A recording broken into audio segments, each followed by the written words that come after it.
একজন আপনাদের বলেছিল 6 মাস সময় দিলে ভালো 2টা ওপেনার বের করে দিবে। এটা নিয়ে আপনারা অনেক ট্রল করছেন। তো তানজিদ তামিমের যে batting approach, Windies series, Afghanistan সিরিজও মোটামুটি ভালো একটা স্টার্ট এবং অ্যাগ্রেসিভ মনোভাব, যে আধুনিক ক্রিকেটে অন্য দেশের ওপেনাররা যেভাবে খেলে ঠিক সেরকম তার ব্যাটিং অ্যাপ্রোচ। তো এটা দেখে এখন আপনাদের কি উপলব্ধি হইতেছে ভাই? অনেক তো ট্রল করছেন তাকে নিয়ে, যে সে কিভাবে বললো যে বলছে 6 মাসে একজন ওপেনার বের করে দিবে। তো 6 মাস সে কিন্তু কাজ করে নাই, কিন্তু সে তো বাংলাদেশের ক্রিকেটারদের জানে। বাংলাদেশের যত জুনিয়র ক্রিকেটার আছে তাদের সবারই আইডল সেই মানুষ, ম্যাক্সিমাম প্লেয়ারদের। তো সে তো তাদের চিনে বলেই সে বলছে যে তাদেরকে 6 মাস সময় দেন, বেটার ওপেনার সে তৈরি করে দিবে। তো এখন আপনারা তানজিদ তামিমের ব্যাটিং স্টাইলটা দেখে কি মনে হইতেছে? আপনারা যেই ভুরিওয়ালা খানের কথা বলেন বা যার সমর্থক যারা বলছেন এতদিন যে একজন 6 মাসে বলছে ওপেনার তৈরি করে দেওয়ার কথা, কিন্তু এখনও পারলো না। তো এখন আপনাদের উপলব্ধিটা কি? সৌম্য আর এই তানজিদ তামিমকে জাস্ট 6 মাস না, কিছুদিন আরো সময় দেন, দেখেন এই সিরিজের মোটামুটি প্রত্যেকটা ম্যাচেই ওপেনাররা কিন্তু রান পাইছে। 2 ম্যাচে তানজিদ তামিম পাইছে, 1 ম্যাচে সৌম্য সরকার পাইছে। তো এটা দেখে আমরা আমার এই জিনিস, তাদের এই 2 বাহাতির অ্যাগ্রেসিভ ব্যাটিং দেখে আমার মনে হইতেছে যে যদিও এটা মানে অনেক বেশি বলা বা অনেক বেশি চাওয়া, কিন্তু আমার কাছে মনে হইতেছে যে অস্ট্রেলিয়ার গিলক্রিস্ট আর ম্যাথু হেইডেন, এই দুইজনের যে ব্যাটিং অ্যাপ্রোচ দেখতাম, 2 সাইড থেকে একটা মানে অ্যাটাকিং মাইন্ডসেট নিয়ে তারা খেলতো, সেই জিনিসটা আমাদের এই 2 জনের ভিতরে আছে এবং 2 জনের সামর্থ্য আছে এবং আশা করব তারা ইনশাল্লাহ হয়তো আরো ভালো করবে। তো একটা জিনিস মনে রাখবেন, এই সৌম্য আর তানজিদ তামিম 2 জনের ব্যাটিংটা যদি একদিন ক্লিক করে, কারণ প্রত্যেক ম্যাচে কিন্তু গিলক্রিস্ট আর হেইডেন ভালো করে নাই, তো তারা 2 জন যেদিন ভালো করতো সেদিন প্রতিপক্ষকে দুমড়ে মুচড়ে দিত। তো আমাদের তানজিদ তামিম আর যদি সৌম্য সরকার 2 জনের ব্যাট যদি এক সময় ক্লিক করে, তো বুঝতেই পারছেন যে লোকটা আপনাদের বলছে 6 মাসের ভিতরে আমি ভালো ব্যাটার অপশনের ব্যাটসম্যান ওপেনার বাংলাদেশ থেকে বের হবে এবং বের করে দেওয়া হবে, তাকে যদি সময় দেওয়া হয়। তাকে সময় দেন নাই, কিন্তু সে কিন্তু এই জুনিয়র প্লেয়ারদের কথাই বলছে, কারণ সে তো তাদের চিনে, সে তো আর বাইরে থেকে প্লেয়ার ধার করে আনবে না। সে বাংলাদেশের পাইপলাইনে যারা আছে, এই দলের সাথে যারা আছে তাদের কথাই বলছে যে তাদের সময় দিলে 6 মাসে ভালো ওপেনার তৈরি হবে।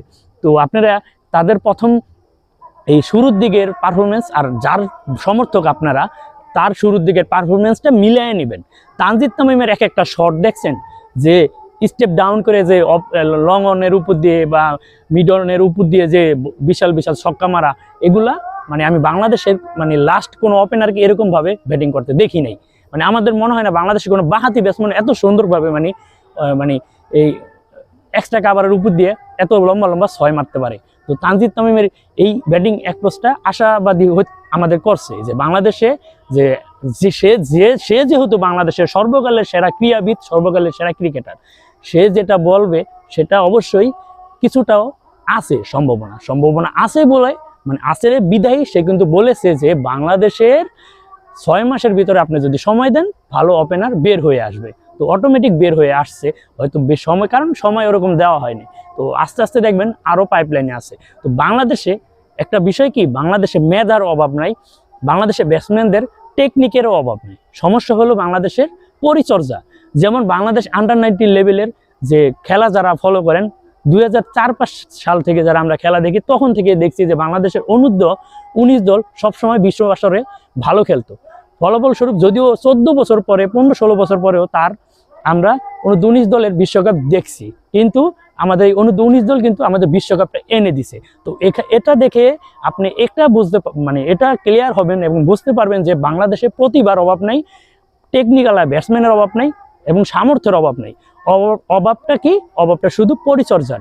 যদি বাংলাদেশ ক্রিকেট বোর্ড সঠিকভাবে এই সব মানে রুট লেভেলে যারা খেলে সেদিকে আরেকটু ভালোভাবে নজর দেয়, আরেকটু ভালোভাবে প্লেয়ারদের পরিচর্যা করে, 100% বাংলাদেশও আন্ডার-19 লেভেলের ক্রিকেট যেভাবে মানে দাপটের সাথে বহির্বিশ্বে খেলে, আমাদের জাতীয় দলও ঠিক সেভাবে খেলতে পারবে।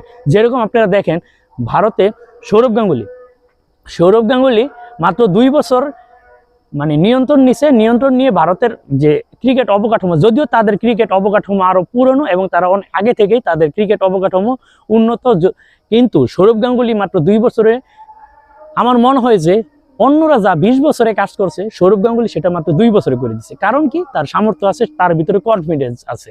তো বাংলাদেশে এরকম একজন ভোটকর্তা দরকার, যে যার ভিতরে কোনো হিংসা থাকবে না, কোনো প্রতিহিংসা থাকবে না। সে শুধু ক্রিকেট নিয়ে কাজ করবে, বয়সভিত্তিক ক্রিকেট নিয়ে কাজ করবে, নিচের স্তর যেটা আমাদের একদম ক্রিকেটের রুট লেভেল, একদম প্রথম সারির, যেখান থেকে আমাদের ক্রিকেটের অবকাঠামো শুরু হয়, সেখান থেকে কাজ করবে।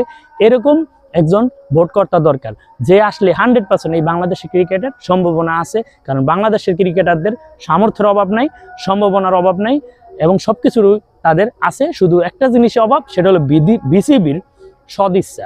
যদি বিসিবি সদিচ্ছা করে এবং বিসিবি যদি সঠিক পরিচর্যা করে, তো বাংলাদেশের ক্রিকেটাররাও 19 দলের মতো আমাদের জাতীয় দল এবং সব দলই বিশ্ব আসরে ভালো করবে। এটা 100% মিলিয়ে নেবেন। আর ওপেনারদের দিয়ে যেহেতু কথাটা শুরু করছি, তো সেটাই বলি, সেটা দিয়েই শেষ করি।